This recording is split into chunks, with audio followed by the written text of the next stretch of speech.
완전 좌절이었어요. 깔짝깔짝 되긴 했는데 진짜 모르겠더라고요. 불가능하겠다 하면서 되게 좌절했었거든요.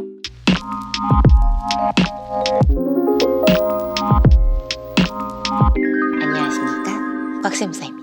저번에 그 개념서 공부하는 방법에 대해서 얘기를 해봤는데요. 오늘은 심화 과정이랑 객관식까지 한번 해보려고 해요. 알림이 왔네요. 이 와중에 이렇게 바빠요. 우리 남편 밥은 먹었니? 상냥합니다. 우선은 심화 과정은 개념서 다음에 넘기는 약간 2차의 맛보기라고 보시면 되거든요. 2차 개념서를 가지고 공부를 하는데 2차보다는 깊이는 조금 덜 하고 선생님들이 수업을 해주실 때 선별을 해가지고 해주실 거예요. 그 부분은 그대로 따라가시면 될 것 같고, 기본적으로.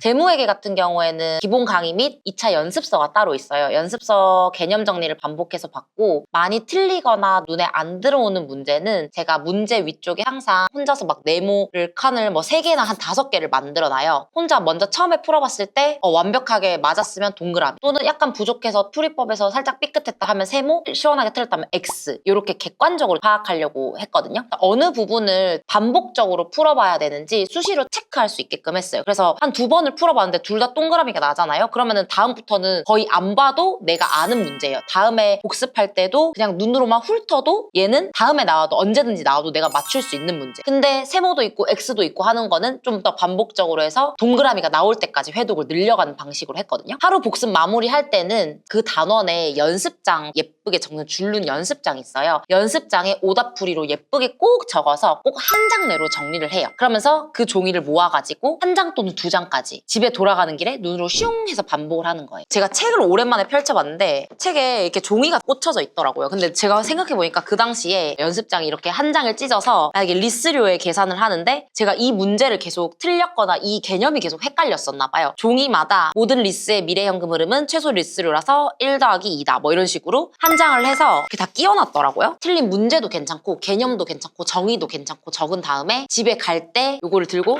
가는 거예요. 가면서 이렇게 한번 눈으로 쭉 읽어요. 그럼 내가 이게 헷갈렸었지 하면서 하루 마무리하는 용으로 연습장 한 장으로 단원 하나씩을 이용을 했었어요.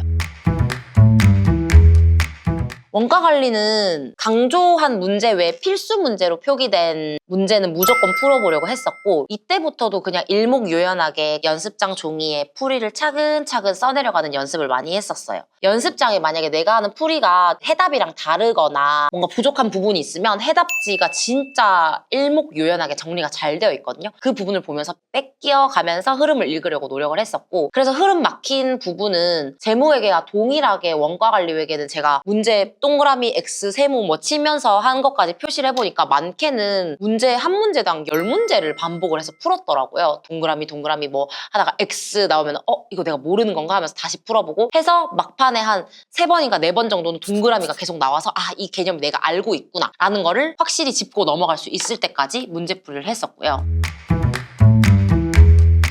세법은 이때 세무회계를 풀기 시작했는데 이때도 세법계란 안 보고 그냥 서머리 요약된 책을 보기 시작했거든요. 이미 그 전에 내가 형광펜 칠하면서 동그라미 치면서 통으로 외우기 노력하면서 내 책이 이미 단권화가 어느 정도 되어 있잖아요, 세법에 대해서. 그럼 그 부분 계속 들고 다니면서 요약본을 계속 보는 거예요. 이때 계산에 법 항목과 모든 계산 항목을 다 할 수 없기 때문에 선택과 집중을 좀 해야 되거든요. 그거는 선생님이 알아서 골라주셨어요. 선생님이 찝어주신 부분을 중점적으로 보았고,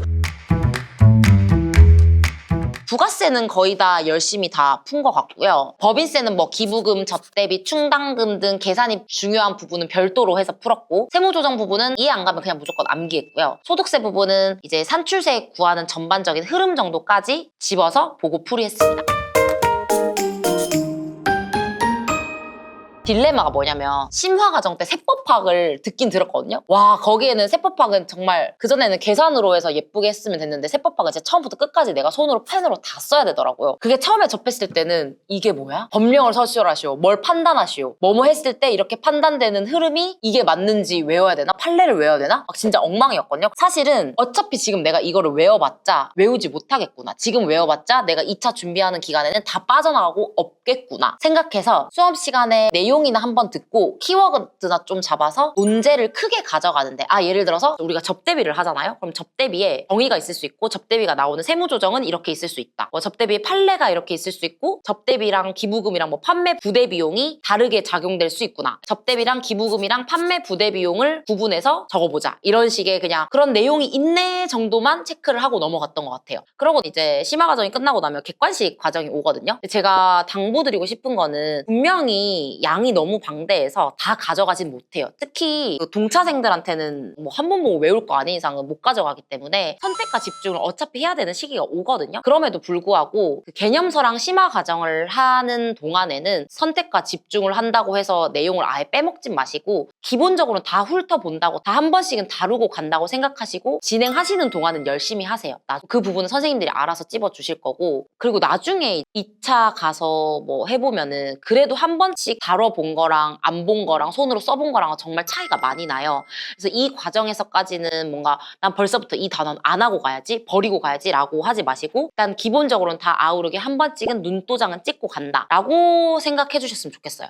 객관식은 저는 그 오프라인 강의는 안 들었고 저는 인강으로 대체했거든요. 이유는 문제를 내가 스스로 풀어보는 시간이 중요해서 선 문제 풀이 후에 인강을 2배속으로 돌려서 필요에 의해서만 사용을 했거든요. 2월에 저는 혼자서 오전에는 객관식 문제 풀이를 해요. 문제 혼자 풀고 매기고 보통은 해답지 보면서 거의 넘겼고요. 그것까지도 안 되는 거는 인강으로 해서 빠르게 배속 늘려가지고 반복해서 오답풀이를 했었거든요. 그러면서 그거와 동시에 여기에 조금 이제 남들은 이해 못하는 과정을 하나 제가 추가를 했어요. 그 객관식 과정에 2월에 개강하는 유예 이순환 모의고사를 수강을 했거든요. 유예 이순환 모의고사를 하면 유예생들을 대상으로 하는 2차 모의고사 진행 방식인 거죠. 그래서 토요일 날 시험을 매주 치는 거예요. 어떠한 단원을 정해놓고 2차 수험 서에 맞춰서 회계학 1부, 2부 뭐 이런 식으로 하는 거예요. 근데 저는 회계학 1, 2부만, 그러니까 세법법은 공부를 안 했잖아요. 그러니까 지금은 재무회계, 원가, 세무회계만 진다 이 생각으로 토요일에 시험 치는 GS 과정을 수강하면서 평일 동안은 유예 이순환의 진도에 맞춰가지고 객관식 문제집과 연습서를 함께 푸는 방식을 택했고요. 오전에는 객관식 후딱 풉니다. 보통 2과목씩 했어요. 재무회계, 세법.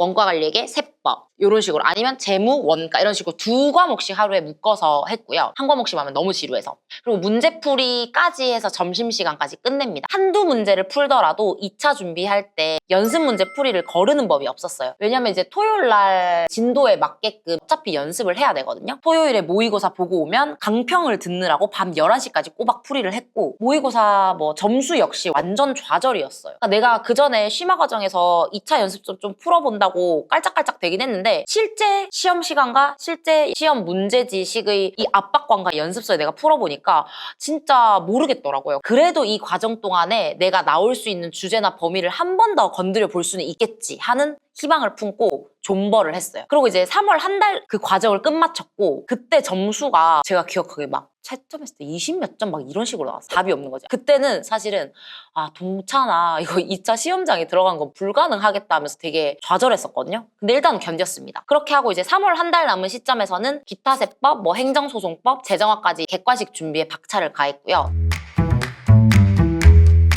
기회가 된다면 이제 과목마다 한 큐에 끝내기, 특강 이렇게 압축해서 하는 풀이들이 있거든요. 그거가 되게 자료가 잘 나오고 강의도 되게 잘 나와 있어서 그거로 마무리를 했어요.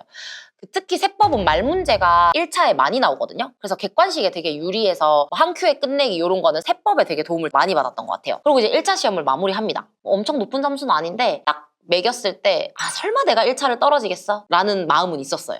그러고 나서 1차 치고 2차 준비 전까지 한 3주간의 기간이 있거든요. 이때도 저는 수강을 바로 신청을 해서 공부를 해야지 했는데 생각보다 체력이 안 따라줘요. 막 여드름 나고 막 모든 1차 체력을 다 쏟고 나니까 다시 책상에 못 앉아 있겠는 거예요. 진이 다 빠져서 죽는 줄 알았어요. 이때 번아웃이 1차 오거든요. 이때 학생분들이 엥 몰라 유예 준비하지 하고 포기한 학생들이 굉장히 많았어요. 근데 이때를 견디셔야 돼요. 진짜 울며 불며 저 진짜 뺨을 때려가면서 정신 집중해서 진짜 견뎠는데 2차가 본격적인 게임이 시작이거든요. 아무래도 영상으로 얘기를 하다 보니까 뭐 하나하나 막 이렇게 찝어가면서 할 수가 없더라고요. 댓글이나 DM도 좋고 도움이 되는 부분이 있다면 제가 최선을 다해 회신을 드려보겠습니다. 감사합니다, 여러분. 그럼 이만 안녕. 구독, 좋아요, 알림 설정 부탁드려요. 진짜 이 본 논제 중에 그 해 시험에 나왔어. 그러니까 이게 해독을 많이 단권화를 시켜놓으면 처음에 일주일, 그 다음에 4일, 3일